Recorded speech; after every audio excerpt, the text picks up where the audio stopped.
वाहे गुरु गुरु नानक साहिब। माँ की भक्ति का डंका तीनों लोकों में बजा। माँ का पूरा जीवन ही भक्ति और भक्ति भावना से परिपूर्ण था। मैंने जो आज YouTube में वीडियो रिलीज किया उसके अंदर मैंने माँ के जीवन के बारे में बताया हुआ है। माँ का जीवन किसी भगत या महापुरुष से कम नहीं था। आपके जीवन काल में भी कई बार ऐसा हुआ होगा कि जब आप किसी बहुत ही भक्ति भावना वाली शख्सियत के सामने आए होंगे, उनसे मिले होंगे, तो क्या हुआ? उस क्षण आपकी सोच बदल गई होगी, आपको शांति मिली होगी, आपका मन किया होगा अच्छे काम करने के लिए और बुरे कामों से आपका चित्त हट गया होगा। भगत महापुरुष जब संसार से जाते हैं तो संसार से जाने के बाद भी वो प्रेरणा देकर कई बार ऐसे काम करवा लेते हैं जो हैरानीजनक होते हैं। मेरी माता अपनी जीवन यात्रा पूरी कर 26 अप्रैल को बैकुंठ धाम गई। 2 मई को जब मैं सुबह उठा तो मन में ख्याल आया कि हम अपनी माता के लिए और क्या कर सकते हैं। कई ब्रह्म ज्ञानियों का ये मत है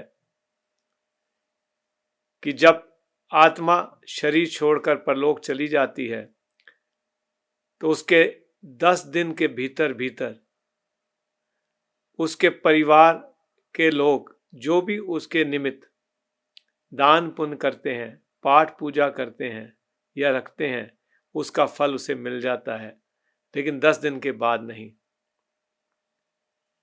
तो मन में सोच रहा था कि क्या किया और जा सकता है। तभी देवनेत गुरुदेव और वाहे गुरु नानक साहब ने प्रेरणा दी मुझे कि अखंड पाठों की लड़ी लगा। माता के निमित्त मन में ख्याल आया कि मैं सारे भारतवर्ष में ऐतिहासिक और दूसरे जो मुख्य गुरुद्वारे हैं अनेक शहरों में, उनमें क्यों ना अखंड पाठ रखवा दूं। ये ख्याल आते ही मुझे अपने भाई रजपाल सिंह का ध्यान आया। मैंने उसको बुलाया क्योंकि 2 तारीख हो चुकी थी और अगर 3 तारीख को भी अखंड पाठ सुबह रखवाता तो जाके 5 तारीख को ख़त्म होते। आज 5 तारीख है, 5 मई। मेरी माँ को गए 10वां दिन है आज। समय कम था और इतने कम समय में ये काम करना असंभव लग रहा था कि सारे भारतवर्ष में अखंड पाठों की लड़ी।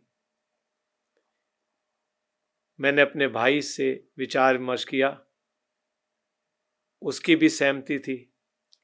हमने फिर अपनी जानकारी में जो सिख संस्थाएं थी अमृतसर में, जिनका नेटवर्क पूरे भारतवर्ष में था, जिनके वॉलंटियर पूरे भारतवर्ष में सभी शहरों में थे, उनसे संपर्क किया। कुछ जानी मानी सिख शख्सियतों से भी हमने संपर्क किया जिनका प्रभाव सिखों और सिख जगत पर बहुत था। जब हमने उनसे बातचीत की और उनको बताया अपना विचार, तो वो भी बहुत प्रसन्न हुए इस विचार को सुनकर। सभी संस्थाओं ने और वो सिख जगत की वो शख्सियतों ने अपने काम छोड़कर हमारे साथ मिलकर गुरुद्वारों में अखंड पाठ बुक करने की कोशिशें शुरू कर दी। पूरे भारतवर्ष में उन्होंने अपने नेटवर्क में अलग अलग शहरों में मैसेज दे दिए। उनके वॉलंटियर अपने अपने शहरों के गुरुद्वारों के संपर्क में आए। हमने भी फ़ोन पर कई जगह संपर्क किया गुरुद्वारों को।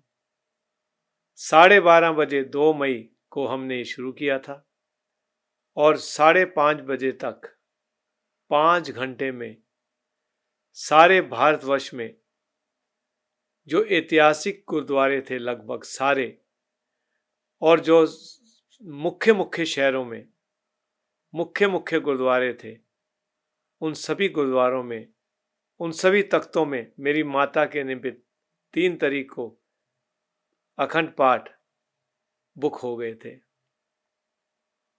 उनकी कंफर्मेशन आ गई थी।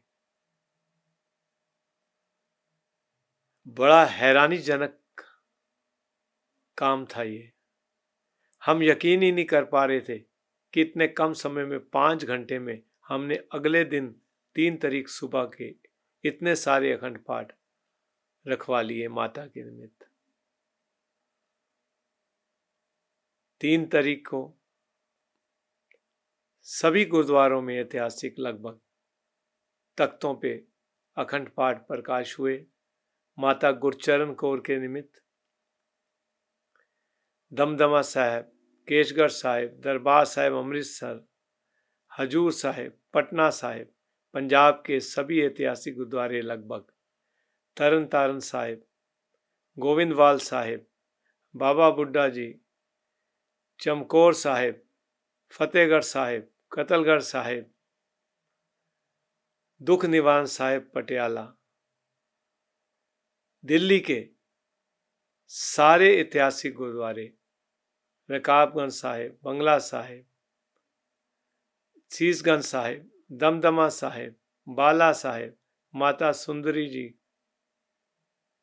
मजनू का टिल्ला, नानक प्याऊ इत्यादि, बनारस, इलाहाबाद, बेंगलोर, हैदराबाद,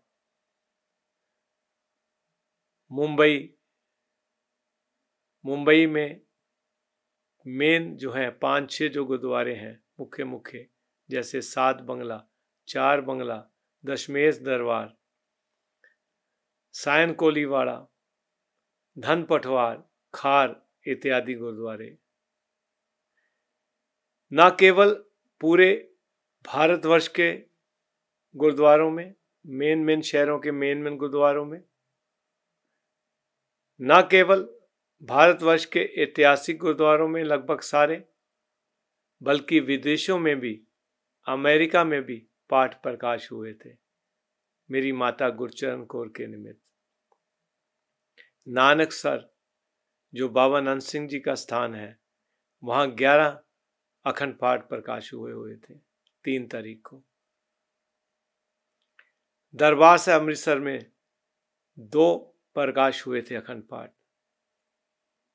न केवल अखंड पाठ, बल्कि बहुत सारे लोगों ने, परिवारों ने मिलकर माता के निमित्त जपजी साहब के पाठों की लड़ी प्रारंभ की हुई थी। कई मूल मंत्र की मालाएं जप रहे थे माता के निमित्त। आज 5 तारीख है। मुझे बताते हुए खुशी हो रही है, गर्व हो रहा है कि करीब 250 से 250 अखंड पाठ रखे गए पूरे भारतवर्ष और विदेशों में। 250 से 275 के लगभग अखंड पाठ। मुझे व्हाट्सएप पे आज मैसेज आ रहे हैं, कोई लिख रहा है, भेज रहा है कि उसने 300 जपजी साहब के पाठ किए मेरी माता के निमित्त, किसी परिवार ने 600 किए, किसी ने मैसेज दिया मैंने 200 मूल मंत्र की मालाएं की हैं। ये केवल सिख जगत में ही नहीं, बल्कि देश भर में अनेक स्थानों पर, गिरजाघरों में, मस्जिदों में, मंदिरों में भी मेरे माता के निमित्त प्रार्थनाएं की गई। केरला में, गोवा में, दिल्ली में, बनारस में, हरिद्वार में, अनेक शहरों में मेरी माता के निमित्त बेअंत दान पुण्य किया गया। दान पुण्य गुप्त ही रहना चाहिए और वो गुप्त ही रहेगा, उसका वर्णन मैं नहीं कर सकता।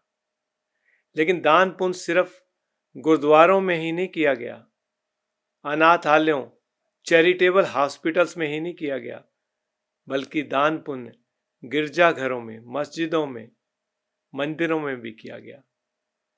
क्योंकि प्रभु तो एक ही है। मेरी माता पिता, गुरुदेव, सतगुरु, वाहिगुरु नानक साहब सब ने यही सिखाया कि प्रभु तो एक ही है, नाम उसके अलग अलग हो सकते हैं लेकिन प्रभु तो एक ही है, एक ओंकार।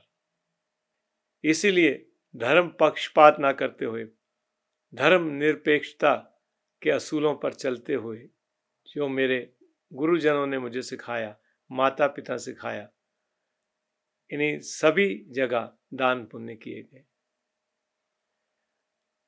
आप इस बात से अंदाजा लगाएं कि मेरी माता की भक्ति कितनी रही होगी कि इस संसार को छोड़कर परलोक जाने के बाद भी उसकी भक्ति का डंका तीनों लोकों में बजा। इतने सारे अखंड पाठ, इतने सारे पाठ पूजा। अभी कल ही मुझे एक 80 साल के बुजुर्ग ने फोन करके कहा कि मैंने अपने जीवन काल में अनेकों महापुरुषों को परलोक जाते देखा, लेकिन इतने सारे अखंड पाठ, 250 से पौने 300 अखंड पाठ पूरे भारतवर्ष और विदेशों में एक साथ प्रकाश होते हुए किसी के लिए, किसी के निमित्त ना कभी सुना और ना देखा। और सिर्फ उस बुजुर्ग ने नहीं, कई लोगों ने मुझे ऐसी बात कही। मेरी छोटी बहन जो है, उनके जेठ हैं, वो पंजाब एंड सिंध बैंक में चेयरमैन है। उन्होंने मुझसे कहा कि जब मैं अपनी माता को अग्नि भेंट करने लगा था उसकी चिता पर, उन्होंने कहा उस चिता पर जब थी अपनी, तो उसके चेहरे पर जो नूर दिख रहा था, उसी से पता चल रहा था कि कितनी भक्ति भावना वाली आत्मा होगी। जब अग्नि भेंट करने के बाद हम गुरुद्वारे गए, उस टाइम मौसम साफ था, बरसात का, बादल का कोई चिन्ह नहीं था। लेकिन जब रास्ते में थे तो बरसात शुरू हो गई। हम उतरे गुरुद्वारे जाने के लिए जब गाड़ियों से, तो बरसात हो रही थी। 5-10 मिनट बरसात हुई तो एक सज्जन मेरे साथ खड़े थे, उन्होंने कहा हमारे पुरखे ये कहते थे कि जब ऐसे बरसात हो किसी के जाने के बाद, तो वो इस तरह से होता है, मानना चाहिए कि जैसे देवता भी प्रसन्न होकर बरसात कर रहे हो, फूल बरसा रहे हो। सारा ही जीवन मेरे माता, न सिर्फ माता पिता का भी, पिता के जीवन के बारे में मैं फिर कभी आपको विस्तार से बताऊंगा। अभी मैं माता तक ही सीमित रह रहा हूं। मेरी माता का सारा जीवन भक्ति भाव का था, भक्ति से परिपूर्ण था। इसीलिए मेरे गुरुदेव, जैसे मैंने आपको पहले भी बताया, ये कहते थे कि मेरे माता पिता के बारे में अक्सर कहा करते थे कि इनका जीवन किसी महापुरुष या भगत से कम नहीं। वो ये कहते थे कि मैंने इससे जन्म तो नहीं लिया इस माता से, लेकिन ये मेरी माता ही है। और माता भी पुत्र की तरह उन पर स्नेह लुटाती थी। तो मेरी माता की भक्ति ने वो कर दिखाया परलोक जाने के बाद, प्रेरणा देके, जो ना कभी सुना गया ना देखा गया। उसकी भक्ति का डंका तीनों लोकों में बजा। वाहे गुरु, गुरु नानक साहिब।